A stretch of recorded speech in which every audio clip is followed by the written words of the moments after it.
Chers téléspectateurs, bienvenue sur Africa 24. La prise en charge médicale, l'assurance santé sont des défis à relever par le système sanitaire africain. Madame Noëlla Ndongo est docteure en médecine. Elle est l'invitée de ce nouveau numéro de décryptage.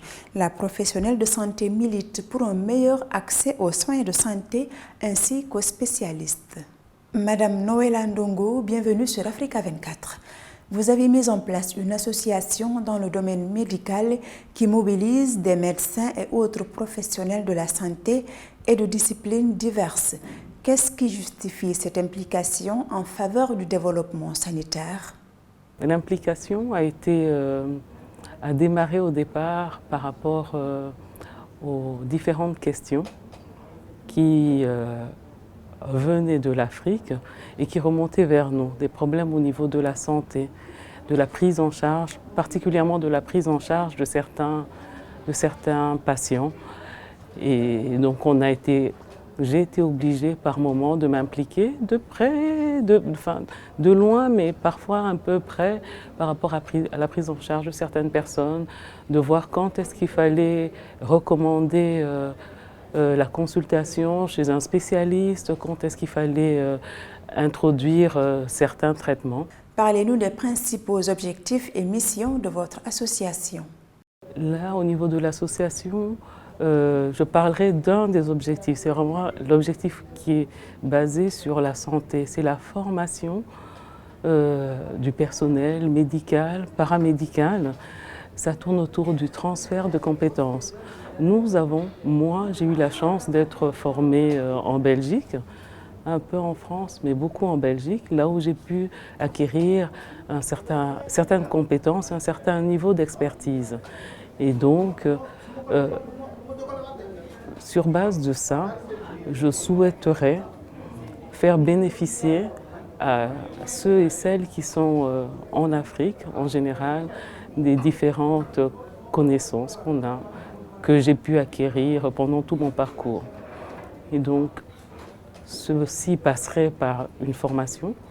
Je suis en contact avec du personnel médical, paramédical, actuellement en République démocratique du Congo. Et donc, l'association procure des cours, des formations, tant théoriques que pratiques, pour pouvoir,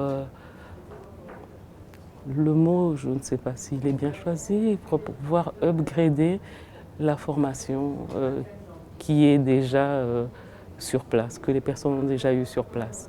Les inégalités sociales en matière de santé sont toujours d'actualité en Afrique, notamment sur la question de la prise en charge. Pourquoi existe-t-il jusqu'à présent ces inégalités en matière d'accès aux soins sanitaires sur le continent? Un des problèmes qu'on rencontre souvent, c'est l'accessibilité au système de santé. Il y a plusieurs personnes qui doivent faire des kilomètres pour se soigner. Évidemment, quand on est dans un milieu rural, l'accès est plus compliqué que quand on est, je dirais, on vit dans les grandes villes. Il y a aussi l'accessibilité au niveau financier, où on sait que tout le monde ne peut pas se permettre de pouvoir payer les soins de santé. Donc ça, c'est déjà une grande chose. Et il y a à côté de ça, tout ce que l'État peut faire au niveau des soins de santé.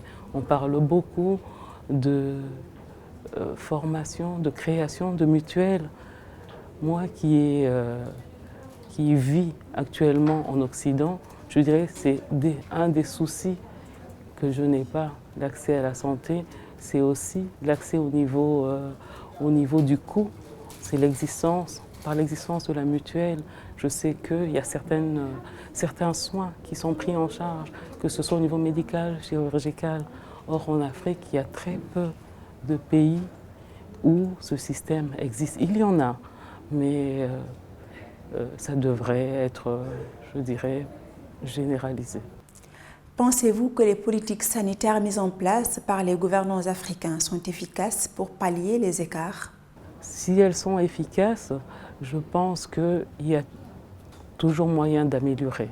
Il y a beaucoup de choses qui sont mises en place, mais comme je le disais, l'amélioration avec l'aide de je dirais tous les Africains, tant ceux qui sont sur place que ceux de la diaspora, pourraient aider à avoir une meilleure santé en Afrique. Concernant la santé féminine, êtes-vous d'avis que les soins de santé mis en place en faveur des femmes africaines sont de qualité? Les soins de santé au niveau des femmes existent, mais il y a aussi je vais me répéter peut-être, une amélioration, une meilleure performance qu'ils pourraient avoir, parce qu'il y a beaucoup de femmes qui ne connaissent pas, je dirais, certaines maladies, où il y a beaucoup de choses qui ne se disent pas, des choses qu'on pourrait régler très rapidement, mais je dirais, faute de connaissances, il arrive que les femmes ne puissent pas, je dirais, évoluer dans leur trajet de santé. Celles qui ont des maladies chroniques, souvent elles ne savent pas l'impact, elles ne savent pas où se diriger, et donc certaines maladies ne sont pas stabilisées.